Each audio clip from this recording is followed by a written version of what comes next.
भारत का चंद्रयान 3 एक के बाद एक नए खुलासे करके पूरी दुनिया को हैरानी में डाल रहा है। और अब तो चंद्रयान 3 ने चांद की कुछ नई तस्वीरें भेजकर इतिहास रच दिया है। आखिर चंद्रयान 3 के कैमरा में ऐसा क्या कैद हुआ जो हर किसी को अचंभित कर रहा है। दोस्तों, भारत का चंद्रयान 3 अब चांद के बेहद करीब पहुंच चुका है और बहुत जल्द वो चांद पर अपने कदम रखकर वो काम करेगा जो नासा और चीन भी नहीं कर पाए। और ये तो अभी शुरुआत है।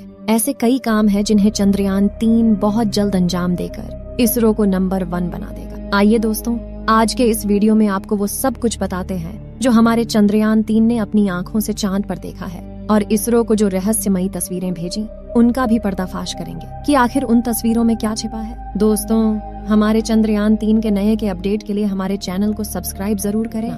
दोस्तों, हमारी पृथ्वी से करीब 3,84,000 किलोमीटर दूर चांद की सतह पर बेहद स्थिर और हल्का वायुमंडल मौजूद है। ये तो आप जानते ही होंगे कि साल 2009 में हमारे चंद्रयान एक मिशन ने चांद पर पानी की खोज की थी। लेकिन आपको बता दें कि चांद की सतह पर पानी लिक्विड फॉर्म में मौजूद नहीं है, बल्कि बड़े बड़े गड्ढों में बेहद ठंडे पत्थरों और बर्फ के रूप में मौजूद है। दरअसल चांद की जमीन काफी ऊबड़ खाबड़ है और इसमें कई बड़े बड़े क्रेटर यानी गड्ढे मौजूद हैं, जो इतने बड़े हैं कि पिछले करोड़ों सालों से इनके अंदर सूरज की रोशनी तक नहीं पहुंच पाई। इनमें से सबसे बड़ा गड्ढा चांद के दक्षिणी ध्रुव पर मौजूद है। इस गड्ढे का डायामीटर 2500 किलोमीटर और गहराई तो इतनी ज्यादा है कि इसमें पूरा माउंट एवरेस्ट समा जाए। इस गड्ढे की करीब गहराई 8.2 किलोमीटर के आसपास है और यह पूरे सोलर सिस्टम के सभी ग्रहों और उपग्रहों में मौजूद गड्ढों में सबसे गहरा गड्ढा है।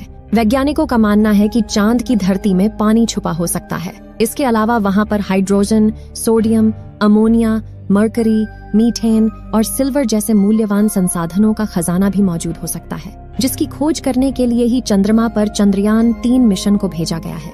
6 अगस्त के दिन हमारे चंद्रयान 3 के चांद की ऑर्बिट में सफलतापूर्वक प्रवेश करने के बाद से ही इसने चांद के कई रहस्यों को सुलझाना शुरू कर दिया, जिन्हें देखकर दुनिया भर के तमाम वैज्ञानिक हैरान हैं। सबसे पहले 14 जुलाई को जब हमारा चंद्रयान 3 पृथ्वी की कक्षा में पहुंचा तो उसने अपने कैमरा को चालू करके हमारी धरती का एक फोटो कैप्चर किया, जिसे अभी आप अपनी स्क्रीन पर देख सकते हैं। इसके बाद इसने पूरे 20 दिन के बाद अपने कैमरा को फिर से चालू किया। तब तक ये चांद के बेहद करीब पहुंच चुका था और इसने एक साथ चंद्रमा के कई सारे फोटो अपने कैमरा में कैद किए। जी हाँ दोस्तों, अभी आप जो फोटो देख रहे हो ये हमारे भारत के बाहुबली चंद्रयान 3 ने खींचे हैं। इन तस्वीरों के रिलीज होते ही पूरी दुनिया भर में इनकी चर्चाएं होने लगी, जिससे भारत के जानी दुश्मन भी सोच में पड़ गए। इन तस्वीरों में आपको कई हरे और नीले रंग के छोटे छोटे गड्ढे दिखाई दे रहे हैं। असल में ये गड्ढे छोटे नहीं बल्कि बहुत ही विशाल है, जो आकार में किसी शहर से भी बड़े हैं। इन गड्ढों का निर्माण अरबों सालों से चंद्रमा पर गिरने वालों उल्कापिंडों की वजह से हुआ है। दरअसल दोस्तों, चांद पर हमारी पृथ्वी के जैसा कोई वायुमंडल मौजूद नहीं है जो इन उल्कापिंडों को वायु के घर्षण की मदद से जला सके, जिस वजह से इसकी ओर आने वाले उल्कापिंड सीधे इसकी सतह से जा टकराते हैं, जो एक बहुत ही विशाल गड्ढे का निर्माण करते हैं। अब दोस्तों, आखिर चंद्रयान 3 ने अपने कैमरा में ऐसा क्या कैप्चर किया जो सभी को हैरान कर रहा है। दोस्तों, इस वीडियो में आपको चांद की अंधेरी दुनिया के कुछ क्रेटर दिखाई दे रहे हों, और यही क्रेटर दुनिया भर के वैज्ञानिकों को हैरान कर रहे हैं, क्योंकि हमारे चंद्रयान 1 ने इन्हीं गड्ढों के नीचे पानी और कुछ सीमित गैसों की मौजूदगी की जानकारी दी है। ये क्रेटर्स चंद्रमा के दक्षिणी छोर पर मौजूद है, जहां पर हमारा चंद्रयान 3 बहुत जल्द उतरने वाला है। और उसके उतरने के बाद चांद के कई सारे रहस्यों से पर्दा उठ जाए कि आखिर चांद की अंधेरी दुनिया में समाहित इन गड्ढों के अंदर क्या रहस्य छिपा है। अगर भारतीय वैज्ञानिक इस मिशन की मदद से किसी बड़ी खोज को अंजाम देते हैं तो इसरो पूरी दुनिया में नंबर 1 स्पेस एजेंसी बन जाएगी। साथियों, साल 1959 में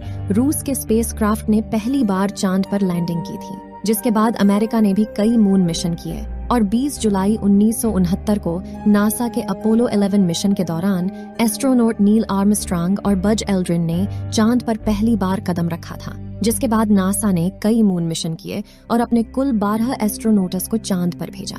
लेकिन दिसंबर 1972 में अपोलो 17 मिशन के बाद नासा ने अचानक से इंसानों को चांद पर भेजना बंद कर दिया, जिसके लिए उन्होंने कारण दिया कि चांद पर फिलहाल ऐसा कुछ नहीं है जिसकी गहनता से रिसर्च की जा सके। लेकिन कई लोगों का यह भी कहना था कि नासा ने असली कारण को छुपाया है, जबकि चांद पर नासा के अंतरिक्ष यात्रियों के साथ कुछ ऐसा हुआ जिसे नासा चाहकर भी दुनिया को नहीं बताना चाहता।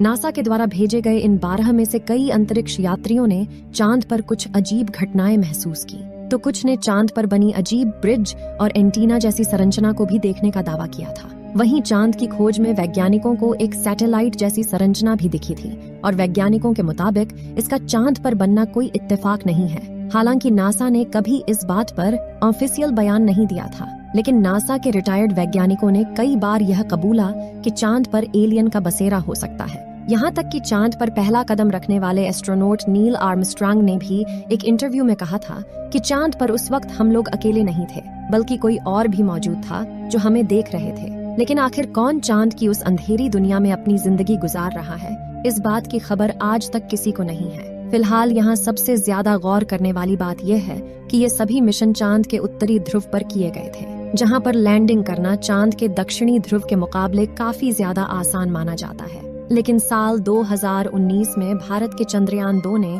चांद के दक्षिणी ध्रुव पर सॉफ्ट लैंडिंग करने की कोशिश की थी और अपने इस प्रयास में चंद्रयान 2 का लैंडर विक्रम कामयाब नहीं हो पाया। लेकिन आखिर चांद का दक्षिणी ध्रुव इतना खतरनाक क्यों है? क्या छिपा है चांद की उस अंधेरी दुनिया में? दोस्तों, चांद के दक्षिणी ध्रुव पर ऐसे कई बड़े बड़े गड्ढे हैं जिनमें करोड़ों सालों से सूरज की रोशनी नहीं पहुंची, और सूरज की धूप न पहुंचने का सीधा सीधा मतलब है तापमान का ठंडा होना। इसलिए कई बार दक्षिणी ध्रुव का तापमान -230 डिग्री सेल्सियस तक पहुंच जाता है। ऐसे में किसी भी इंसान का स्पेसक्राफ्ट से बाहर निकलना तो अलग बात है, खुद स्पेसक्राफ्ट के लिए भी ऐसे तापमान में काम करना मुश्किल है। इतने कम तापमान में कई बार स्पेसक्राफ्ट पर लगे उपकरण काम करना बंद कर देते हैं। इन गड्ढों में सूरज की रोशनी न पड़ने की वजह से चांद के दक्षिणी ध्रुव में कई हिस्सों में काफी ज्यादा अंधेरा है, जिस वजह से चांद की ऑन ऑर्बिट में घूम रहे नासा, रूस और चीन के ऑर्बिटर भी वहां के काफी हिस्सों को ठीक से नहीं देख पाए। यानी कि उन हिस्सों में क्या छिपा है ये किसी को नहीं पता। ऐसे में वहां पर यान उतारना सबसे बड़ी चुनौती है। इसके अलावा चांद के दक्षिणी ध्रुव की जमीन उत्तरी ध्रुव से ज्यादा ऊबड़ खाबड़ है।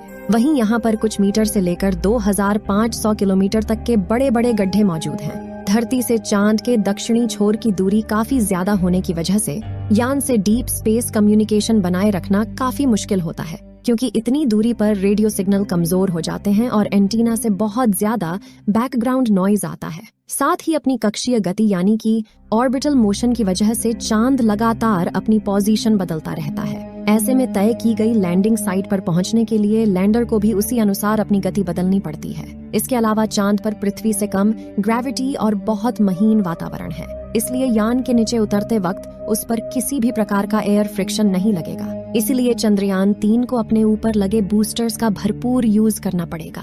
ऐसे में अगर छोटी सी गड़बड़ भी होती है तो यह एक बड़े खतरे का रूप ले सकती है। साथ ही चांद के दक्षिणी ध्रुव में काफी बड़ी बड़ी चट्टानें किसी भी लैंडर को लैंडिंग करने में काफी चैलेंज देती हैं, और इसी वजह से चांद का दक्षिणी छोर बहुत भयानक है। इसलिए आज तक उस अंधेरी दुनिया में कोई भी देश अपना विमान भेजने में कामयाब नहीं हो पाया। पिछली बार चंद्रमा की सतह से मात्र 2 किलोमीटर पर चंद्रयान 2 के लैंडर से इसरो का संपर्क टूट गया था, और इन्हीं में से किसी एक कारण की वजह से वह चांद की सतह पर क्रैश लैंडिंग करके तबाह हो गया था। लेकिन क्या कुछ ऐसा कारण भी हो सकता है जो हमें दिखाई ना दे रहा हो? क्या चांद पर कोई है जो नहीं चाहता कि इंसान इस अंधेरी दुनिया में अपने यान भेजे? ये सभी बातें अभी तक एक रहस्य है, और इन सभी रहस्यों से पर्दा केवल हमारा चंद्रयान 3 ही उठा सकता है। इस बार पिछली बार आई मुसीबत से सीख लेकर इसरो ने चंद्रयान 3 के लैंडर विक्रम को पहले से ज्यादा एडवांस और पावरफुल बनाया है। जैसे कि चंद्रयान 2 के विक्रम लैंडर में कई थ्रस्टर्स थे, लेकिन चारों तरफ सही संतुलन बनाए रखने के लिए चंद्रयान 3 के लैंडर में बड़े और एडवांस थ्रस्टर्स लगाए गए हैं। इसके अलावा इस बार के विक्रम लैंडर में लेग्स को बड़ा और मजबूत कर दिया गया है। साथ ही इसकी फ्यूल स्टोरेज कैपेसिटी को भी बढ़ाया गया है। वहीं उसमें लगे कम्युनिकेशन डिवाइस भी एडवांस तकनीक का इस्तेमाल कर रहे हैं, और उन्हें चंद्रयान 3 का खुद का AI कंप्यूटर मैनेज कर रहा है, जिससे इस बार लैंडर इसरो से संपर्क न तोड़े। इन सभी बदलावों से चंद्रयान 3 के लैंडर को चांद की सतह पर सॉफ्ट लैंडिंग करने से कोई नहीं रोक सकता। कई हजारों टेस्ट करने के बाद ही हमारे इसरो के वैज्ञानिकों ने चंद्रयान 3 को चांद पर भेजा है। ऐसे में हमें पूरा यकीन है कि 23 अगस्त के दिन विक्रम लैंडर चांद की सतह पर लैंड करके चांद को फतेह कर लेगा, और भारत दुनिया का पहला देश होगा जो उस अंधेरी दुनिया के रहस्यों से पर्दा उठाएगा। चंद्रयान 3 के सफल होने की दुआएं आप कमेंट बॉक्स में जरूर करें। और इस वीडियो को परिवार, दोस्तों के साथ के जरूर शेयर करें। और चंद्रयान 3 की ताज़ा जानकारी के लिए हमारे चैनल को सब्सक्राइब जरूर करें और बेल आइकन को ऑल पर सिलेक्ट करना बिल्कुल ना भूलें। जय हिंद, जय इसरो।